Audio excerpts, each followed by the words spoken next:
Muito bom dia, aqui estamos nós mais uma vez com a nossa hora silenciosa. Hoje olhamos para Atos capítulo 4, vamos olhar para os versículos 23 até 37. Hoje estamos diante da atitude dos discípulos logo que foram soltos.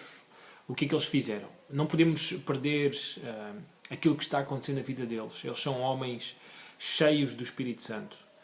E eles acabaram por demonstrar isso à medida que sofrem a prisão, que são levados diante das autoridades. E a forma como eles reagem e aproveitam essa oportunidade também para pregar o Evangelho, sabendo para eles que todas as coisas cooperam para o bem deles mesmos, mas também para o progresso do Evangelho. Então eles cumprem para com Deus, eles são ousados, têm coragem diante das autoridades, pregando-lhes o Evangelho e dizendo que eles não vão parar porque eles têm que obedecer a Deus, é justo fazê-lo e não aos homens.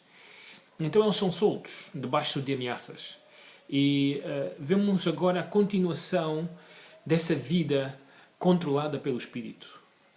O que é que eles vão fazer logo a seguir? O que é que deveria ser também a atitude de todos os crentes de todos os lugares, mas principalmente da nossa igreja, quando atravessa uma adversidade, ela não termina por ali, ela vai continuar, as ameaças vão prosseguir sobre as suas vidas. Qual deve ser a reação? Eles continuam cheios do Espírito Santo. Então o que nós vamos fazer simplesmente esta manhã é ver como é que uma vida é contínua, controlada pelo Espírito Santo. Assim, o que é que nós podemos ver nessa vida? Em primeiro lugar, uma vida que é cheia do Espírito Santo é uma vida voltada para a comunidade. Assim, eles saem da prisão e a primeira coisa que eles procuram fazer é procurar os irmãos.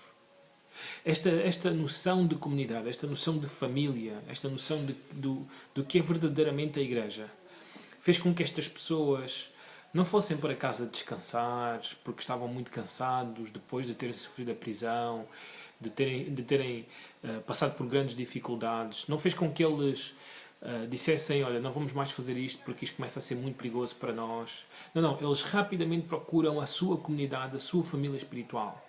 Assim, e uma vida cheia do Espírito Santo procura os seus irmãos.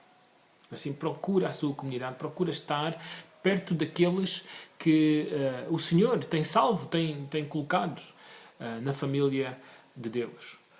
Em segundo lugar, um segundo aspecto muito importante, eles partilham aquilo que está acontecendo na vida deles. Uma das coisas que acontece muito no nosso tempo é contar as coisas que são mais fáceis de contar e contar muitas vezes aquelas coisas que são surpreendentes ou sobrenaturais que têm acontecido na nossa vida, assim, ou contar tudo somente ao pastor e não contar a mais ninguém. Mas o apóstolo Pedro e o apóstolo João contam a totalidade da comunidade em Jerusalém. Assim, o texto diz, todos ouviram o que estava a acontecer. Assim, a sensação é que eles provavelmente foram a uma casa e dessa casa foram a outra casa e mais a outra casa e provavelmente os irmãos foram falando uns com os outros. Eles queriam que toda a comunidade de Jerusalém soubesse o que é que Deus estava a fazer com a vida deles. Assim, isto seria de grande impacto, isto iria mexer com os corações deles. Então uma das coisas que eles fazem é nesta voltar-se para a comunidade, que é uma evidência de ser cheio do Espírito Santo, é partilhar o que está acontecendo nas nossas vidas. Assim, muitas pessoas proíbem os seus próprios filhos, proíbem o seu próprio esposo ou a sua própria esposa de contar aquilo que está a acontecer a alguém. Porquê? Porque a imagem é muito importante, a reputação é muito importante. Assim, esquecem-se que Deus sabe e Ele é o mais importante. Assim, e Ele quer que a sua igreja possa partilhar tudo aquilo que está acontecendo nas suas vidas. Em terceiro lugar, um outro aspecto é orar. A oração unânime. Ou seja, toda a família de Deus reunida para falar com esse Deus. Para contar a Deus aquilo que está a acontecer. Por isso os cultos de quarta-feira muitas vezes são a prática daqueles que estão cheios do Espírito Santo. Daqueles que querem estar com a sua família espiritual para orar por eles, para orar pela sua igreja, para orar por uma circunstância ou algo que está a acontecer, pela sua própria comunidade, pela salvação de almas. Também um outro aspecto muito importante agora saindo um pouco deste primeiro ponto que é uma vida ou voltar-se para a comunidade, um segundo aspecto muito importante, ainda dentro deste mesmo ponto, é o que nos diz desde o versículo 32 até ao versículo 35, não é assim? Havia só um coração e uma alma. Também o versículo 34 nos diz que não havia nenhum necessitado entre eles. Isto não está a dizer que não havia pessoas pobres, mas quando havia uma necessidade, o povo de Deus supria imediatamente essa necessidade. Não é assim? Eles procuravam ter tudo em comum, e penso que isto fica melhor resumido quando quando o próprio Lucas nos diz que em todos eles havia abundante graça. Assim, então, um dos elementos também que nós vemos que mostra a evidência de ser cheio do Espírito Santo é a preocupação de suprir as necessidades uns dos outros. Assim, de podermos ajudar um irmão que não tem, um irmão que está a passar por uma dificuldade, de estendermos as mãos, de muitas vezes renunciarmos a coisas que nós poderíamos fazer este mês para ajudarmos aquele que realmente precisa de ajuda. Assim, então são todos elementos que surgem de uma vida cheia do Espírito Santo, que se volta para a comunidade e mostra todas estas coisas. Não é? Sim, procura os irmãos, procura partilhar coisas a esses irmãos, ora com eles, supra as necessidades deles. Em segundo lugar, algo que também podemos destacar esta manhã é a própria oração que é feita. Nesta oração eu penso que há duas coisas que são destacadas de grande importância. A primeira é a soberania de Deus. Assim, aquele que fez os céus, a terra, o mar, aquele que controla todos os eventos, aquele que predeterminou todas as coisas. Então isso dá ao seu povo uma grande confiança, porque a prisão deles, as ameaças, tudo isso está debaixo do controle de Deus. E isso ficou evidente quando, na oração, eles oram a palavra de Deus. Eles oraram o Salmo 2, versículo 1 e 2, quando era um salmo messiânico em que se falava acerca da forma como os reis da terra se enfureciam contra o ungido do Senhor. Assim, e eles veem o cumprimento do Salmo 2 ali diante deles. Assim, com Pôncio Pilatos, com os líderes de Jerusalém, de Israel, assim, com os romanos, com Herodes. Assim, eles veem todas estas pessoas como esses reis, esses governantes que se voltam contra o Senhor. Não é? Então eles veem a soberania de Deus, não é? O controle de Deus e a palavra de Deus a cumprir-se. Não é? Eu e tu temos os mesmos elementos, estamos debaixo das mãos deste grande Deus que controla as nossas vidas, que não permite sequer que um fio de cabelo caia sem que Ele saiba, sem que Ele permita. Não é assim? E ao mesmo tempo, um Deus que falou e a sua palavra cumpre-se. Aquilo que Ele tem dito é aquilo que realmente irá acontecer. Não é assim? Então, quando eu e tu estamos cheios do Espírito Santo, estes dois elementos são muito importantes para nós. Não é assim? A paz que sentimos, a tranquilidade que sentimos, a alegria que sentimos, porque o nosso Deus está no controle, e ao mesmo tempo a intimidade, a relevância que nós damos à palavra do nosso Deus.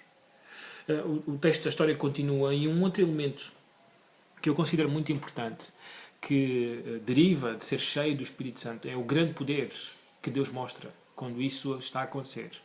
Se uma igreja se propõe a ser cheia do Espírito Santo, não há dúvidas, Deus vai fazer algo poderoso, grande, nos nossos dias, na nossa comunidade, na nossa família. Então deve ser o trabalho de cada um de nós procurar ser cheio do Espírito Santo. O que a Bíblia ensina sobre isso, o que é que eu devo fazer, que coisas devem estar a acontecer na minha vida, para que eu possa ver esse grande poder, porque no texto nós vemos, não é, que tremeu o lugar onde eles estavam. É incrível. Que todos ficaram cheios do Espírito Santo. Assim, e que tiveram coragem para falar do Senhor, para testemunhar da ressurreição do Senhor Jesus Cristo, algo que tinha sido proibido pelos saduceus, pelos líderes de Jerusalém. Assim, que os apóstolos, com grande poder, assim, faziam todas estas coisas. Então isto deve motivar-nos, porque queremos também que as nossas vidas sejam usadas por Deus dessa mesma maneira. Em último lugar, um último aspecto que eu considero muito importante é o que acontece com Barnabé. Ele era um levita, diz o texto, que vivia em Chipre, que estava logicamente longe de Jerusalém, longe do templo, longe de fazer aquilo que era a vontade de Deus para a sua vida, para a sua família. Ele fazia parte da descendência dos levitas, ele devia estar no templo a servir o Senhor, e ele estava longe. E além disso, ele tinha uma propriedade, tinha adquirido uma propriedade que nós não sabemos se era em Chipre, se era em Israel. A verdade é que a lei proibia que os levitas tivessem uma propriedade em Israel. Então alguns acreditam que ele tinha esta propriedade em Chipre porque não a podia ter em Israel. Mas eu acredito é que o texto ensina que os levitas não deviam realmente procurar ter propriedades, porque deviam depender de Deus, e Barnabé há muito tempo que tinha abandonado essa vida. Assim, e então, agora com a salvação, com o Senhor Jesus Cristo na vida dele, com o Espírito Santo na vida dele, este homem está completamente diferente. E este homem vende então a propriedade, começa a tomar passos que evidenciam o arrependimento na sua vida.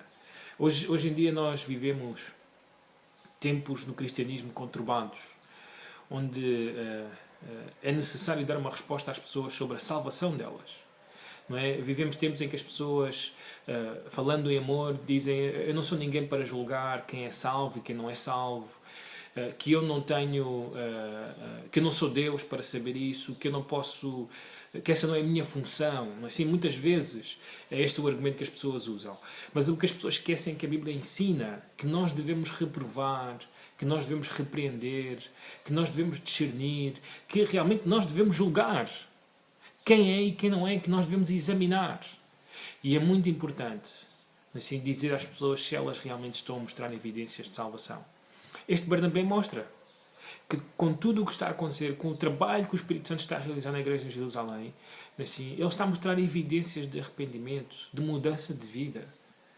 Assim, ele não está a voltar a ser levita, mas ele está a cumprir com a palavra de Deus. E isso era o mais importante.